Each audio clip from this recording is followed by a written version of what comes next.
Dr. Haji Zulher Ali, SPPD KGH Finasim, lahir di Indragiri Hulu, Provinsi Riau, 21 April 1961. Ayah dari 3 orang anak ini mengawali karirnya sebagai pimpinan Puskesmas Muara Beliti Musirawas 1987, staf penyakit dalam Rumah Sakit Muhammad Yunus Bengkulu 1997, Ketua Komite Medis Rumah Sakit Muhammad Hussein Palembang 2016 sampai dengan 2019, Ketua Departemen Rumah Sakit Muhammad Hussein Palembang 2019 sampai dengan saat ini. Selain dikenal sebagai dokter spesialis penyakit dalam, Dr. Zulher Ali juga akrab di dunia kesenian. Ketertarikannya di dunia seni sudah dimulai sejak beliau duduk di bangku sekolah dasar. Peraih penghargaan Dokter Teladan Sumatera Selatan tahun 1991 dari Kementerian Kesehatan Republik Indonesia ini juga serius menggeluti kesenian. Hal ini terbukti dengan ditunjuknya beliau sebagai Ketua Dewan Kesenian Provinsi Sumatera Selatan 2009-2014, Penasehat Dewan Kesenian Provinsi Sumatera Selatan 2015 sampai dengan saat ini. Dan saudara, inilah Bukan Basa-Basi. Assalamualaikum warahmatullahi wabarakatuh. Halo pemirsa TVRI Sumatera Selatan dimanapun Anda berada. Senang sekali hari ini saya Nada Nasyaya kembali hadir menjumpai Anda di Bukan Basa-Basi. Di Bukan Basa-Basi kali ini kita akan ngobrol-ngobrol banyak dengan seorang dokter yang juga pelaku seni. Beliau adalah Dr. Zulher Ali, SPPD KGH Finasim. Seperti apa keseharian beliau? Mari ikuti perjalanan saya dalam Bukan Basa-Basi. Assalamualaikum. Waalaikumsalam.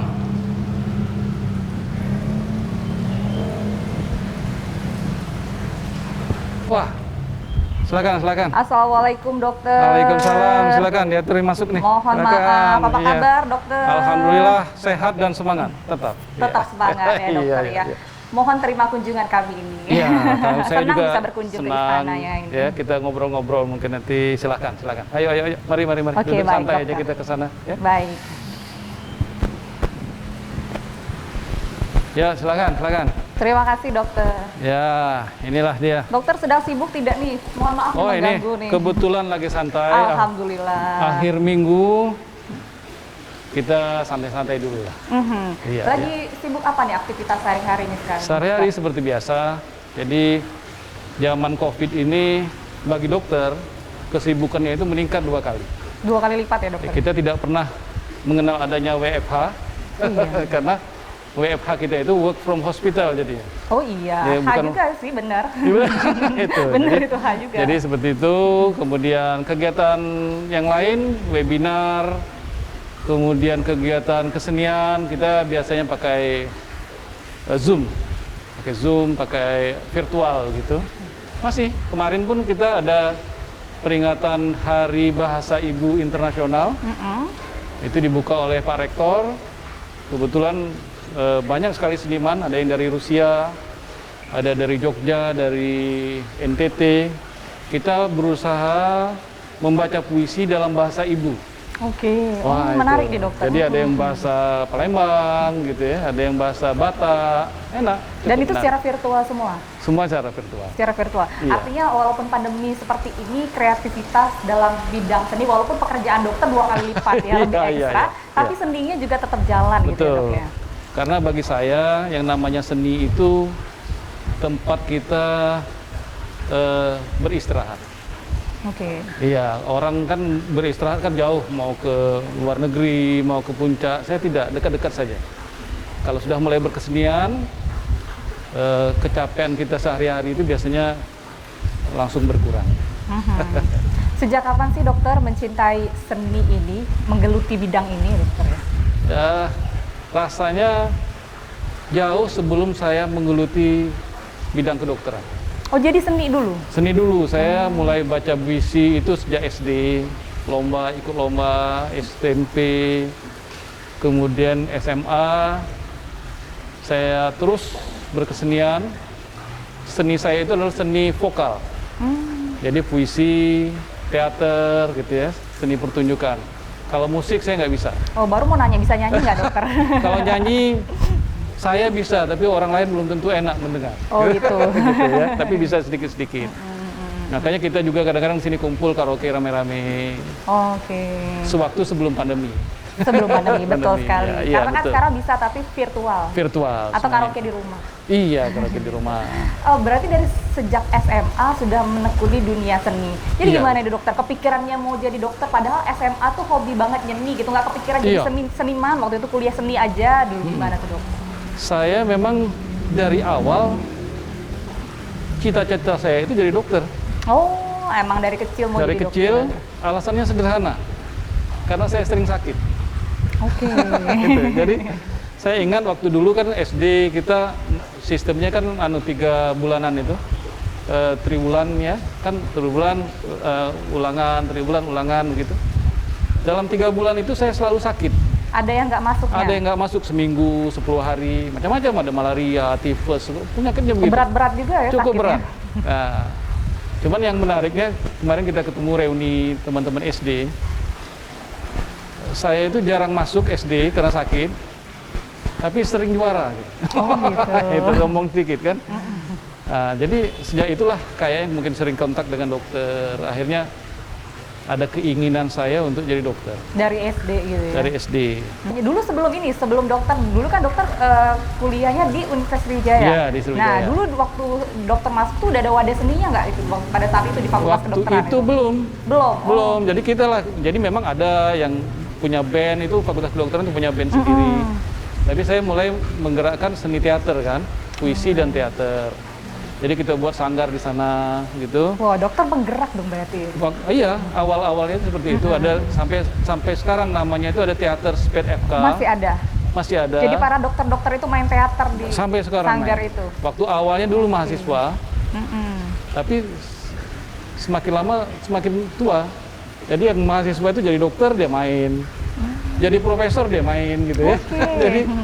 jadi Kuat juga ya jiwa seni-seni para berkembang, dokter-dokter ini ya berkembang, dokter ya. itu. Jadi dan kelihatannya bagi saya berkesenian itu sangat membantu dunia kedokteran saya. Kenapa tuh dok?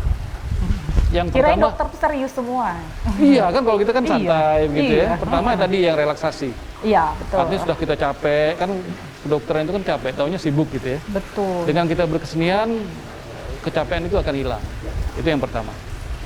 Yang kedua, dikatakan bahwa seniman itu kan jiwanya kan relatif halus, dia bilang.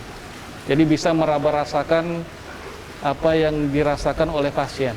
Itu sangat. Jadi kita bagaimana kita simpati, empati itu dibina dari kesenian. Dari seni itu sendiri. Itu dari Oke. sisi penjiwaan. Kemudian dari sisi kita komunikasi, ya kan kita kadang-kadang sedang sedih, sedang senang, tapi kalau kita menghadapi pasien itu kan kita harus mengikuti irama dia. Betul. Jadi saya rasa mungkin ilmu teater saya itu perlu. Kadang-kadang kita nggak boleh orang sedih kita ketawa kan, jadi kita ikut merasakan itu. Nah yang paling penting adalah latihan vokal. Oke, latihan vokal. Jadi kita kan sebagai dokter itu kan selalu mengikuti simposium sebagai pembicara. Jadi bagaimana kita mengatur vokal, Public speaking ya dok public ya. speaking, Betul. bagaimana menarik perhatian. Itu banyak sekali saya temukan karena saya berkesenian. Baik, dokter nih semakin menarik. Saya lebih penasaran lagi nih Iya. seni-seni apa pertunjukan-pertunjukan apa yang sudah dokter Iya. Zulher buat bersama teman-teman dokter-dokter lainnya dan juga mahasiswa-mahasiswa kedokteran yang Iya. lainnya. Kita harus break dulu tapi dokter nih. Oke, Pemirsa, sip. kami akan segera kembali setelah jeda iklan berikut ini. Tetaplah bersama kami di Bukan Basa-Basi.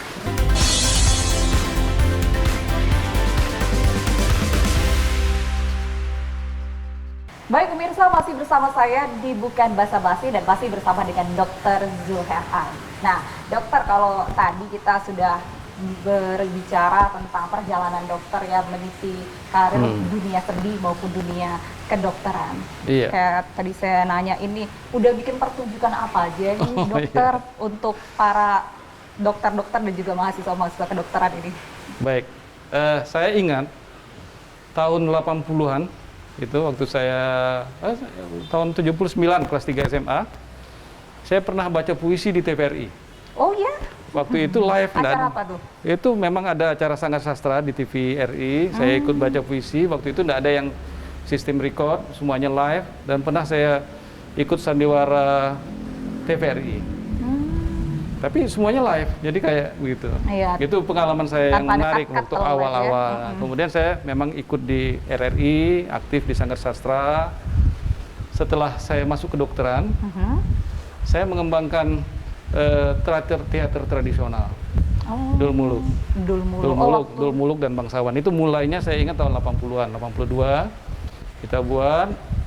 Dan apa yang membuat dokter tuh kepikiran ini mengembangkan teater tradisional ini ya pada saat itu? Iya, karena saya melihat teater tradisional ini sesuatu yang bisa kita unggulkan. Namun sayangnya kurang diminati, sudah mulai terpinggirkan begitu. Jadi saya membayangkan waktu itu, bayangkan kalau teater tradisional yang sudah mulai terpinggirkan ini dilakukan oleh mahasiswa. Dan mahasiswanya mahasiswa kedokteran lagi, gitu ya. Nah, jadi kita mengharapkan mudah-mudahan bisa mengangkat ini. Nah, yang menariknya saya ingat, pertama kali saya muncul itu adalah malam tahun baru tahun 82. Jadi ada acara tahun lalu dulu di Fakultas Kedokteran kita buat. Nah, kita buat itu. Itu bikin Dul Muluk itu pertama kali. Bikin Dul Muluk pertama kali. Yang menariknya dari sekian banyak acara pada malam hari itu, Dul Muluk ini juara satu. Luar biasa. Wah, itu. Padahal waktu awal mau cari pemain itu susah, bukan main.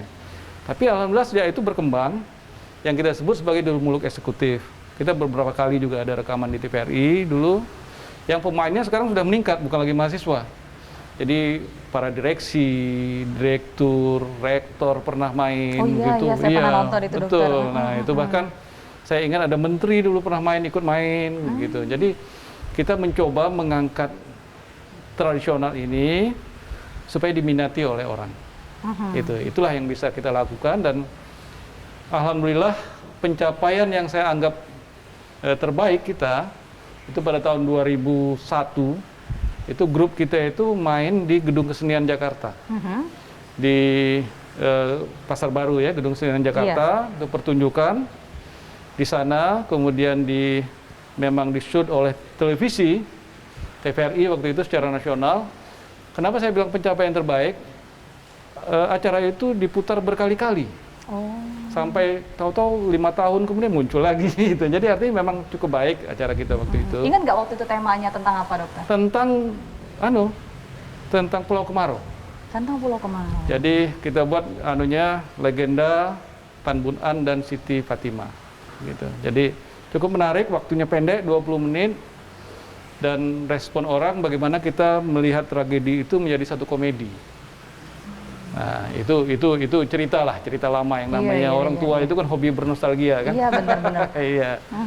Nah, kalau dalam ilmu kedokteran ya sesuai dengan bidang saya. Pasti. Bidang saya ya alhamdulillah, sebetulnya kalau kita mau perhatikan, saya pernah menjadi dokter teladan tingkat provinsi waktu saya di Puskesmas. Jadi kalau cerita sekarang sudah terasa agak nyaman, tapi ingat cerita dulu. Kenapa tuh dulu, Dokter? Wah, kalau dulu rumah saya sampai bisa jadi berprestasi gitu. Iya, karena memang puskesmas saya itu untuk waktu itu cukup terisolir. Daerah mana tuh dulu? Itu daerah Oki. Kalau sekarang setengah jam nyampe Muara Batun. Ada, ya Itu kalau orang naik sepeda sering ke situ. Nah, saya naik ketek dulu. Belum ada, jalan ini belum bagus. Kalau saya pakai motor itu masuk hutan. Berapa jam perjalanannya dulu? 3 jam. 3 jam. Wah, itu saya bawa anak saya yang tua ke sana. Rumahnya itu rumah semi permanen, kalau kita buka begini roboh. Tapi saya menikmati. Bahkan di sana saya buat juga Dul Muluk. Wow, gitu. Jadi, dan masyarakatnya pun juga bahagia. Iya, jadi setiap hari saya di puskesmas, saya ajak teman-teman di sana yang tua-tua main di situ, dan pernah juara se-Sumatera Selatan. Padahal dari situ. Gitu. Betul. Jadi pendekatan yang dokter lakukan itu bukan hanya pendekatan secara medis, tetapi dari seni itu. Dan itu bermanfaat sekali. Iya, terbukti untuk meningkatkan kebahagiaan para penduduk-penduduk di situ ya, Dokter. Betul. Ya? Mereka waktu saya ajak ikut lomba ke Palembang itu saja, itu mereka gembiranya bukan main. Ditambah juara lagi. Tambah juara. Waktu mereka datang, itu kan mereka pekerjaannya kan pekerjaan ya kayak perahu kayak itu kan. Iya, iya. Nah, itu mereka tinggalkan, bela kami tidak makan, tidak apa-apa dok. Sampai begitu kan, begitu antusiasnya mereka begitu. Jadi sayang sekali sebetulnya kalau ini tidak diaktifkan. Oke. Sampai sekarang bagaimana dok dengan kondisi Dul Muluk khususnya kesenian-kesenian tradisional di Sumatera Selatan sendiri dok? Iya, jadi kebetulan saya 5 tahun yang lalu pernah jadi Ketua Dewan Kesenian Sumatera Selatan. Jadi alhamdulillah ya baru itu aneh juga dokter ngurusin kesenian kan, Dewan Kesenian Sumatera Selatan. Itu atas permintaan teman-teman. Waktu itu saya bisa mengajak teman-teman yang lain untuk aktif lagi. Jadi sampai sekarang Dul Muluk itu sebetulnya masih ada. Mereka sudah cukup membuat perbaikan, misalnya digabung dengan dangdut yang lain-lain. Tapi tetap itu butuh wadah gitu. Kita senang TVRI kan dari dulu selalu ada acara Dul Muluk, acara kesenian. Karena tanpa media, teman-teman yang berkesenian ini tidak bisa apa-apa. Iya. Gitu. Jadi kerjasamanya itu tetap media, kemudian pelaku seni, juga pemerintah. Tanpa didukung oleh biaya pemerintah, mereka juga tidak bisa maju. Gitu. Jadi saya sudah merasakanlah bagaimana susah payahnya itu untuk mengajak teman-teman itu untuk bangkit, begitu ya. Gitu.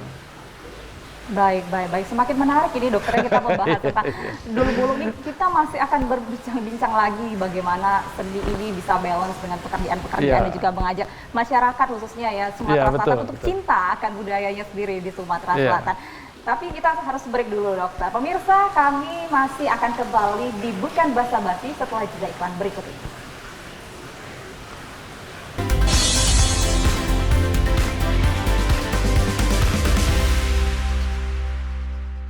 Ya pemirsa, masih bersama saya di Bukan Basa-Basi dan bersama dengan Dr. Zulher Aldi. Nah, dokter, ini sih kita dari tadi ceritanya seni, ceritanya Dul Muluk. Nih ngomong-ngomong nih dokter ya, kalau ketemu orang di jalan nih ya, saya ketemu dokter. Ini lebih dikenal nih Dr. Zulher yang ngobatin saya atau dokter yang kemarin pentas pada saat Dul Muluk nih dok? Jadi memang kelihatannya itu dua hubungan yang nyaris tidak terpisahkan gitu ya. Karena saya ingat dulu waktu saya masih kuliah, itu ada dosen yang ngomong, ya, ada dosen yang ngomong, dia katakan di situ dokter is arts, gitu ya. Oke. Nah, sekarang kelihatannya ya dokter is artist, gitu ya. Jadi dokter itu adalah seni. Jadi dunia kedokteran itu adalah dunia yang sangat berat dengan seni. Bahkan saya pernah baca tulisan, ada yang menanyakan apakah ilmu kedokteran itu, medicine itu ilmu atau seni. Nah, ternyata penulisnya akhirnya membuat kesimpulan bahwa dunia kedokteran itu adalah perpaduan, kolaborasi antara kesenian dan ilmu. Kenapa demikian? Karena yang kita hadapi ini adalah manusia hidup, gitu ya.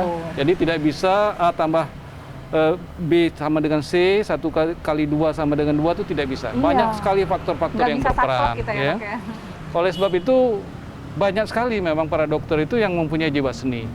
Ada seni lukis, ada kemudian ada dokter yang bisa menari atau apapun begitu ya. Banyak teman-teman saya juga dokter jadi presenter. Jadi begitu. Tapi karena kesibukannya biasanya dia keseniannya itu hanya sayup-sayup begitu. Sayup-sayup. Iya, karena akhirnya kalau kita sudah seperti saya kalau sudah sibuk ke dokter, urusan kedokteran biasanya keseniannya mundur dulu. Karena hobi tadi ya, nggak bisa ditinggalin. Tapi ngomong-ngomong kesibukan nih dokter ya, mau sibuk dokter yakin tadi juga sudah dikatakan pada saat pandemi ini 2 kali lipat kesibukannya. Kemudian juga masih seni walaupun secara virtual. Gimana bagi waktunya dok? Gimana keluarga nih juga support nggak nih kok nggak di rumah-rumah ini? Ngomong-ngomong cucu ada berapa nih dok? Saya anak 3. Cucu alhamdulillah sudah ada 2 orang. Alhamdulillah. Yang sudah cukup tua. Sudah cukup masih tua. Muda. Tapi katanya harus merasa muda gitu ya, harus merasa muda. Tapi yang sederhananya sebetulnya kita itu dalam hidup ini waktu kita itu cukup banyak. Kita ada waktu 24 jam. Kalau kita bisa mengatur, saya sering mengatakan ini manajemen waktu gitu ya. Kita akan ada waktu. Apapun untuk keluarga.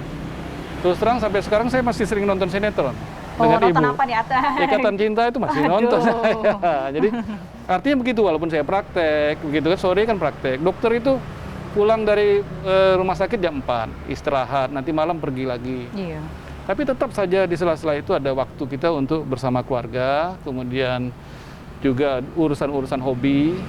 Nah, hanya ini yang saya sering katakan, upayakan kalau kita yang sibuk seperti ini, upayakan hobi itu, jangan hobi yang menjauhkan kita dari keluarga. Oke. Jadi kalau kita hobi, apalagi sekarang kan musim pandemi, semua kegiatan bisa dalam rumah, jadi kita bisa istirahat, bisa tidur. Saya masih tidur sore, jadi tidak begitu capek sebetulnya. Karena kita memang berupaya untuk menyusun waktu itu dengan baik.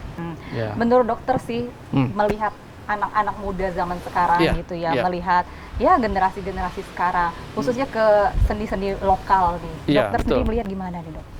Jadi begini, mau tidak mau, dari waktu ke waktu, perubahan itu akan selalu terjadi. Betul, sepakat.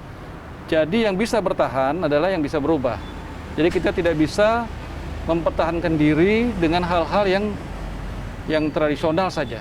Jadi bagaimanapun tradisionalnya harus kita perbaiki, harus kita lengkapi, harus kita ikuti dengan kondisi saat ini supaya kita diikuti. Kalau tidak kita akan ditinggalkan orang, yang saya rasakan. Oke, dengan perkembangan saat ini dokter yang seperti katakan tadi, otomatis dokter bilang tadi budaya atau seni pun juga harus berinovasi. Betul. Gitu. Dan harus kita ingat, kalau kita ingin maju, ya, kita harus kaya budaya. Jadi wisata tanpa budaya itu akan kering kelihatannya. Hampa ya? Hampa. Kosong. Saya ingat beberapa tahun yang lalu, saya pergi ke daerah tetangga kita di Belitung. Belitung itu bagus sekali. Kekayaan alamnya bagus sekali. Jadi artinya wisata alamnya bagus sekali. Ada salah seorang wisatawan mancanegara, dia mengatakan di mana kami bisa lihat di sini tariannya. Nah itu. Saya yakin di sana pun ada, tapi kita tidak menyajikannya dengan baik, gitu kan? Jadi oleh sebab itu wajar pemerintah itu kan Menteri Pariwisata dan Kebudayaan. Itu harus connect. Jadi budayanya harus kita bangun sehingga pariwisata kita bisa maju. Yang harus kita ingat, kita ini sudah kaya budaya. Betul. Budaya sejarah kita dengan Sriwijaya dan Kesultanan Palembang Darussalam luar biasa sekali. Itu luar biasa. Dan satu hal lagi yang harus kita maklumi, ada sejarah yang mengatakan bahwa asal-usul Melayu itu dari Bukit Siguntang. Ya. Itu kan? Ya. Nah, jadi orang Malaysia berapa kali teman-teman kita datang, orang Singapura, orang saya ke Brunei, maunya ke Bukit Siguntang. Jadi karena alangkah asal-usul nenek moyangnya. itu. Jadi alangkah indahnya kalau itu kita buat sehingga mereka puas ke sana. Baik. Sayangnya itu belum terjadi sekarang. Dokter, pesan-pesan lah untuk generasi muda untuk tetap semangat untuk motivasi seni. Jadi kalau untuk generasi muda, yang jelasnya kita semua harus berjalan, ya. Ilmu, teknologi, dan budaya itu harus berjalan bersamaan. Kita juga harus mengisi diri kita dengan agama, karena agama inilah yang akan menuntun kita. Kita ingat apa yang dikatakan oleh almarhum guru kita, Prof. Habibie dulu, ya, bahwa ilmu tanpa agama dia akan menjadi sesat, begitu, akan jadi ribut. Tapi sementara kalau agama tanpa ilmu dia akan akan rusak, gitu kan. Jadi semuanya itu harus berjalan. Jadi agama, ilmu, budaya, seni, dan teknologi itu harus berjalan secara bersamaan. Hidup harus balance. Hidup harus balance. Doctor is an art. Dokter is. Baik, dokter, terima kasih sayang sekali waktu kita sudah habis nih. Senang sekali berbincang-bincang dan juga bisa memotivasi ya anak-anak muda untuk tetap cinta akan seni dan juga budaya dengan keadaan kita yang saat ini. Sehat-sehat terus dokter, mudah-mudahan. Sama-sama. Sayang kita tidak bisa lebih lama makan-makan, minum-minum karena suasana pandemi sekarang. Iya, betul. Jadi saya mohon maaf, mudah-mudahan lain waktu kita bisa ketemu lagi dan kita berdoa mudah-mudahan pandemi ini akan segera berakhir dan kita bisa beraktivitas seperti biasa. Amin ya robbal alamin. Terima kasih dokter. Pemirsa, inilah akhir dari Bukan Basa-Basi kita hari ini. Senang sekali dapat berbincang langsung dengan Dr. Zulher, pelaku seni dan juga seorang dokter. Nantikan Bukan Basa-Basi selanjutnya di episode selanjutnya. Saya Nada Nasyaya, pamit undur diri. Terima kasih atas kebersamaan Anda dan sampai jumpa.